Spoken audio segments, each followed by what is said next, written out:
Hello everyone and welcome back to AI on Policy, where we run current news and policies through AI. Today's deep dive is on a topic that's making waves: mass deportation policies. What does this mean for jobs, prices, families, and even the US's place in the world? Stick around because we're breaking it all down in plain English. Quick, simple, and straight to the point. No fluff, just facts. Let's get into it. Hello ChatGPT. What is the plan with the mass deportations? How are they supposed to happen and who are they targeting? Please be brief. President-elect Donald Trump plans to initiate a large-scale deportation operation targeting millions of undocumented immigrants, focusing on those deemed threats to the public safety and national security, including individuals with criminal records and denied asylum seekers. The strategy involves declaring a national emergency to deploy military resources for logistical support, such as constructing detention centers and transporting detainees, while federal agents conduct arrests. This approach may lead to significant economic impacts, potentially costing nearly $968 billion over a decade and affecting industries relying on immigrant labor. Additionally, families with mixed immigration statuses could face separations, as many households include both undocumented and legal residents. The plan is expected to encounter legal challenges and resistance from states and cities with pro-immigrant policies. Wow, that's a significant cost with some potential serious logistical challenges. But how many millions is the administration targeting? Okay, ChatGPT, how many people does the administration plan to deport, and how many are in the categories you mentioned? President-elect Donald Trump aims to deport up to 20 million undocumented immigrants, focusing on those with criminal convictions, pending charges, denied asylum claims, or from countries deemed security concerns. Approximately 662,586 undocumented immigrants in the U.S. have criminal records or pending charges. The administration plans to declare a national emergency to deploy military resources for constructing detention centers and transporting detainees, with federal agents conducting arrests. This initiative could lead to significant economic impacts, potentially costing nearly $968 billion over a decade and affecting industries relying on immigrant labor. Additionally, families with mixed immigration statuses could face separations, as many households include both undocumented and legal residents. The plan is expected to encounter legal challenges and resistance from some states and cities with pro-immigrant policies. Okay, that was a little bit redundant, but what we learned is 20 million is the target, and about 250,000 of that are already in the justice or legal system. That leaves most of the people targeted who are not in the criminal justice system. But let's dig a little bit deeper. Well, that number is a bit scary. Is it likely legal residents and potentially citizens will be sent back to other countries? The administration's mass deportation plan primarily targets undocumented immigrants. However, there are concerns that legal residents and even U.S. citizens could be inadvertently affected. In mixed status families, where some members are undocumented while others are citizens or legal residents, deportations could lead to family separations, causing emotional and financial strain. Additionally, aggressive enforcement actions may result in the detention of individuals with legal status due to errors or profiling. The administration has not ruled out reinstating policies like family separation, which previously led to significant trauma among affected families. Legal residents and citizens are advised to carry proper identification and be aware of their rights to mitigate potential issues. This also doesn't sound very good. Citizens and legal residents may be caught up in the deportation process. Knowing this, we must now face what will we do with families and children. Let's find out what that means in more detail. It sounds like this will impact families and communities significantly. What about the statuses of mixed immigration families, as you mentioned previously? Mixed status families, where some members are U.S. citizens or legal residents and others are undocumented, are particularly vulnerable under mass deportation policies. According to the recent estimates, 16.7 million people in the United States live in mixed status families, including about 5.9 million children who are U.S. citizens with at least one undocumented parent. Deportation of family members can lead to severe emotional trauma for children, financial instability, and reliance on social services when breadwinners are removed. Economically, families often lose significant household income, and remittances to families abroad are interrupted, which can create ripple effects both domestically and internationally. Entire communities may also face disruption, especially in areas with high concentration of immigrants who contribute to local economies and community cohesion. Organizations and legal advocates stress the importance of knowing legal rights, including how to respond to immigration enforcement at home or in public. States and cities with sanctuary policies may offer some protection, though federal enforcement could override local laws. Families are encouraged to create emergency plans, such as assigning guardianship for children in case of sudden detentions. Reading that is downright heartbreaking. Families being separated, kids losing their parents, and communities feeling the ripple effects. It's a lot to take in. The separation of kids from their families needs a closer look. What will happen to children and families where one or both parents are deported? Children and families where one or both parents are deported face significant challenges. including emotional, financial, and legal consequences. Here's what typically happens. Number 1. Separation and trauma. Children, especially U.S. citizens, may remain in the country while their parents are deported, leading to emotional distress, anxiety, and depression. A 2017 study found that children of deported parents often suffer long-term psychological effects. Number 2. Foster care. If no legal guardian is designated, children may enter the foster care system. According to a 2011 Applied Research Center report, nearly 5,100 children were in foster care due to immigration enforcement. Number 3. Financial hardship. Deportations can remove the primary breadwinner from the household, leaving families struggling to cover rent, food, and other necessities. This often leads to reliance on social services or extended family support. Number 4. Relocation. In some cases, children accompanying their parents to their country of deportation, which may expose them to unfamiliar environments, language barriers, and reduced educational opportunities. Number 5. Mixed outcomes for U.S. citizen children. Some children remain with relatives or guardians in the U.S., but they risk losing ties to their parents' cultural heritage and stability. Legal and advocacy groups recommend mixed status families prepare, quote, family preparedness plans, end quote, which includes assigning legal guardianship for children, ensuring that they have passports and essential documents, and consulting with immigration lawyers to explore protective measures. These responses continue to be downright heartbreaking, as I said before, and eye-opening. It seems like the long-term psychological impact from separation could be a significant concern for everyone. There's also the potential to strain existing social services, therefore costing citizens more in the long run. I think we should dive further into how this will affect Americans in other ways. Thank you. Now let's shift the conversation to other impacts. What does this mean for jobs and wages?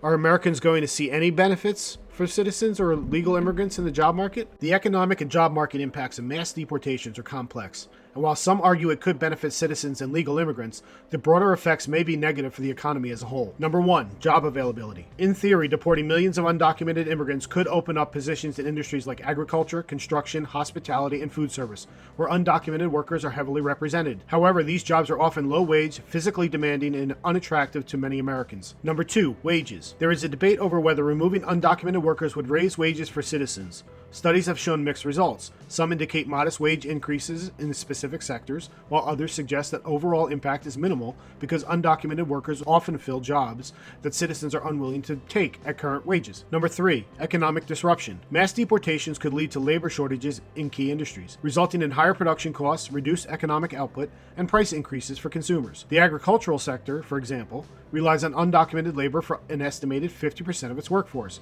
and could face severe disruptions. Number 4. Cost of the economy. A study by the Center for American Progress estimates that removing all undocumented workers would reduce the U.S. GDP by 1.4% annually, or about $250 billion, while increasing costs for consumers in labor-intensive sectors. Number 5. Long-term impacts. Over time, removing undocumented workers might encourage automation or increased reliance on legal immigration to fill gaps. However, the transition could be costly and lengthy. For citizens and legal immigrants, the immediate benefits in wages or job opportunities are likely to be outweighed by economic dislocation, higher prices, and slower growth. Policies aimed at improving working conditions and wages, regardless of immigration status, might provide a more sustainable path to benefits for all workers. Again, it looks like we're going to take an economic hit if this plan goes into action. Jobs may be available, but the wages will need to increase to attract American workers, thereby increasing the cost to purchase these goods, especially at the grocery store. Let's check on that next. Speaking of disruption and costs, what about the stuff we buy every day like food and clothes?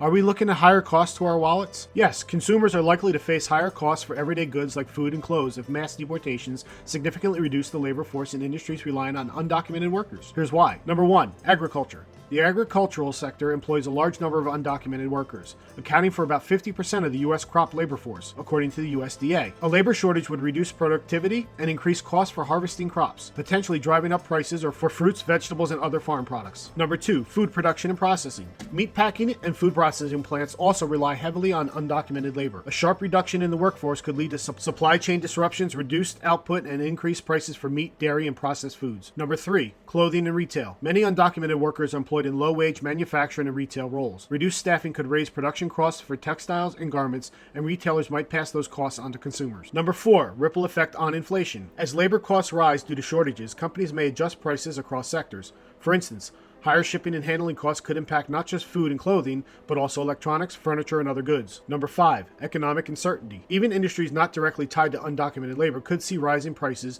due to broader economic uncertainty and supply chain slowdowns. In short, families may feel these changes at the grocery store, clothing racks, and across their monthly budgets. Policies supporting legal work authorizations Better wages and supply chain resilience could help mitigate these effects while keeping costs stable. Okay, so it looks like costs will go up if this policy goes into effect, and there may be better ways to improve wages and immigration policies.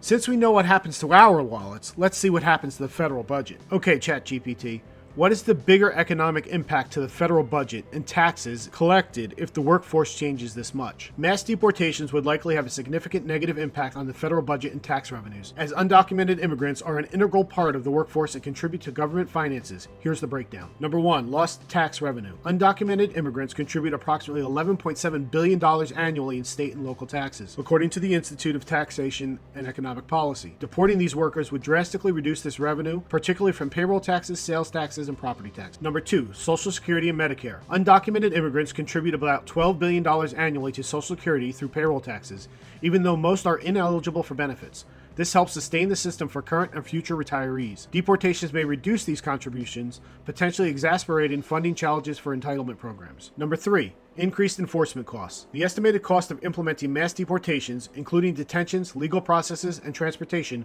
could reach nearly $100 billion, according to a study by the American Action Forum. Adding the cost of replacing lost labor and production, the total economic burden would be even higher. Number 4, impact on GDP. The U.S. economy could lose up to 1.4% of GDP annually, or about $250 billion, due to the removal of undocumented workers who contribute to productivity in sectors like agriculture, construction, and hospitality. Number 5, broader budgetary effects. Reduced consumer spending from the loss of workers would affect local businesses and reduce corporate tax revenues, further straining federal and state budgets. While some argue that deportations might reduce costs in social services, studies suggest that most undocumented immigrants use fewer public benefits than they contribute. Overall, the federal budget could see a net negative impact, while local economies relying on immigrant labor might face fiscal shortfalls. Alright, wow. We currently collect nearly $12 billion in various taxes from undocumented workers. They also contribute about $12 billion in Social Security, yet they cannot benefit from the program. That sounds like a subsidy for American citizens.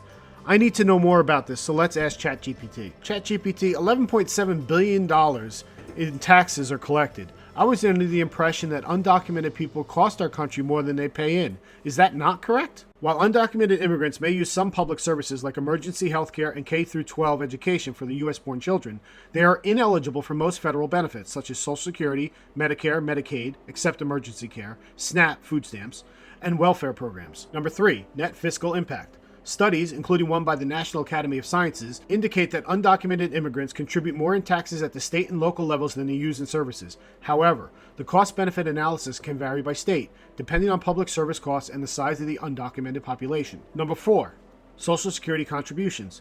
The Social Security Administration estimates that undocumented immigrants contribute about $12 billion annually to Social Security through payroll taxes, supporting a system that benefits American retirees even though most will never claim these benefits. In short, undocumented immigrants are often net contributors to public finances, especially at the federal level. Though localized costs like education and emergency healthcare may be higher in areas with larger immigrant populations, this nuanced picture challenges the notion that they are an economic burden. Okay, so that's a major misconception. The reality is that undocumented workers pay significantly to the federal budget and programs. However, they may increase spending locally. This is not what we've been told, so let's ask about another area often prescribed to undocumented immigrants: crime. Okay, an argument I hear is that we will be safer. Is that true? The argument that mass deportations will make the country safer is debated, and the reality is more complex. Here's what the data and research suggest. Number 1, crime rates among immigrants. Numerous studies, including the Cato Institute and the American Immigration Council, show that undocumented immigrants commit crimes at a lower rate than native-born Americans. This includes violent crimes and property crimes, challenging the notion that undocumented immigrants are a major public safety risk. Number 2, targeting criminal offenders. The administration's plan to prioritize deporting individuals with criminal records or pending charges. While this may address some public safety concerns, previous mass enforcement actions also led to the deportation of many individuals with minor infractions or no criminal history. Number 3, community policing concerns. Aggressive immigration enforcement can undermine trust between immigrant communities and law enforcement. When people fear deportation, they are less likely to report crimes, cooperate with investigations, or testify in court, potentially making communities less safe. Number 4, resource allocation. Focusing federal resources on deporting millions of undocumented immigrants diverts attention away from addressing more immediate threats, such as violent crime, drug trafficking, or terrorism.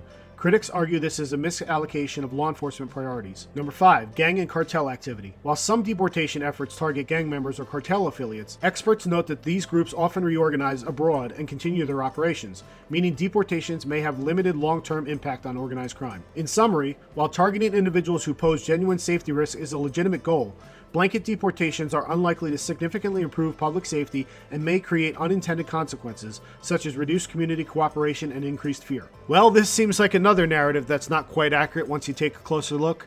Crime rates are lower for those populations than native-born Americans. Depending on how funding for this program is allocated, we could also see funding and attention being drawn away from other threats that impact our communities. Now that we have a wider understanding of the program and what the impacts could be, there's only one more question. Last one, bottom line, is this going to be a win for American families or not? How will their finances be impacted? The bottom line is that mass deportations are unlikely to be an overall win for American families, particularly when it comes to finances. Here's how they could be impacted. Number 1, higher consumer costs. Deporting millions of workers from industries like agriculture, construction, and food service will create labor shortages, driving up prices for everyday goods like groceries, housing, and services. Number 2, economic slowdown. Removing undocumented workers, who contribute an estimated 6% of the U.S. workforce, could shrink the economy by $250 billion annually, according to the Center for American Progress. Slower economic growth often leads to fewer job opportunities and wage stagnation for everyone. Number 3, tax revenue loss. Undocumented immigrants contribute $11.7 billion annually in state and local taxes, and billions more in federal programs like Social Security. Their removal would shrink government budgets, potentially leading to cuts in public services or higher taxes for citizens. Number 4, local business impacts. Small businesses, especially in immigrant-heavy communities, would lose customers and workers, threatening local economies and job availability. Number 5, family and community stability. Mixed-status families, comprising millions of U.S. citizens, would face emotional and financial hardship for losing breadwinners and being forced to relocate, disrupting entire communities. While some argue that removing undocumented immigrants could free up jobs and reduce competition, these benefits are likely overstated. Many of the jobs left vacant are low-wage and unappealing to native-born workers. Additionally, the economic ripple effects of reduced consumer spending and labor shortages could harm families more broadly. For families, the financial and social costs of mass deportation are likely to outweigh any perceived benefits, making this policy more of a burden than a boon. Well, there you have it, everybody. We've learned mass deportations are a very big deal and have impacts that ripple throughout jobs, prices, families, and well beyond. And ChatGPT seems to think it will be much more of a burden than a boon for American families. Well, what do you think? Are the potential benefits worth the cost, or do you agree with ChatGPT? Drop your thoughts in the comments. We'd love to hear them. And hey, if you found this video helpful, don't forget to like, subscribe, and share. Thanks for watching, and I'll see you next time.